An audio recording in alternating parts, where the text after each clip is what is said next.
About 4 years ago, I got my ass completely handed to me. This, of course, was because of my own hubris. I thought to myself, I've done harder things in my life. I made it through Ranger selection. I deployed to Afghanistan multiple times. I made it through Ranger school even after getting recycled multiple times. A silly little race in the mountains? That would be no problem. I knew it would be hard, but I didn't think I would have to give 100% of my effort to it. Boy, was I wrong. I trained hard. Well, I thought I trained hard. My training was everywhere and inconsistent when I look back at it. I barely topped out at 50 to 60 miles a week, and I focused more on gear than getting my body ready for the mission at hand. I got what I deserved. Bopped out, chafed to hell, walking, slogging down the trail for more than 33 hours to finish my first 100-miler, the Grindstone 100. Was it the hardest thing I've done ever in my life? Probably not. But it was a different type of hard. It was a type of hard that I knew I could have done better.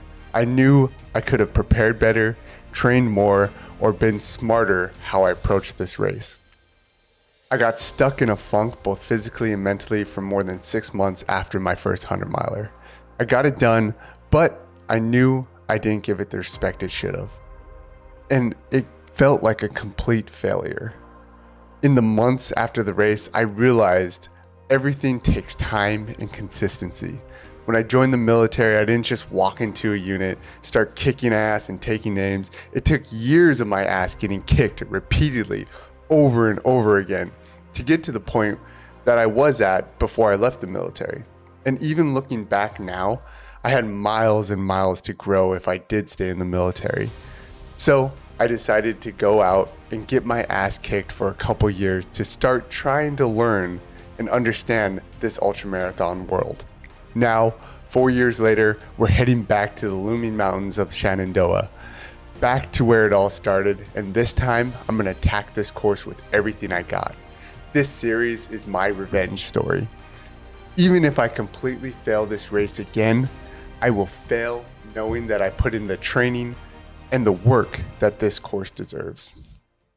So now that I have a big goal, I'm definitely going to be posting a lot more videos.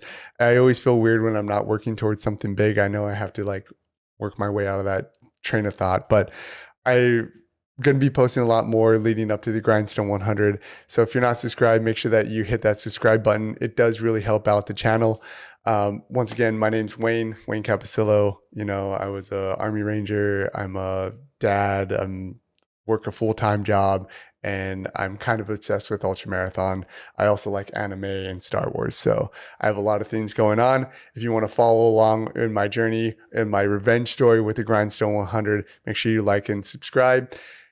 Make sure that you're going out there, kicking ass, taking names, turn that freaking knob, be consistent, chip away, become an average savage. Let's get out there. Let's kick ass. Super excited about this year. Super excited about going back to the Grindstone 100. Make sure that you're going out there, being uncomfortable, finding some pain, seeking pain, and making sure that you're taking that pain, taking that discomfort, and turning it into fire, fuel to be consistent, to get better, and chip away, become an average savage. Let's do it. Let's go.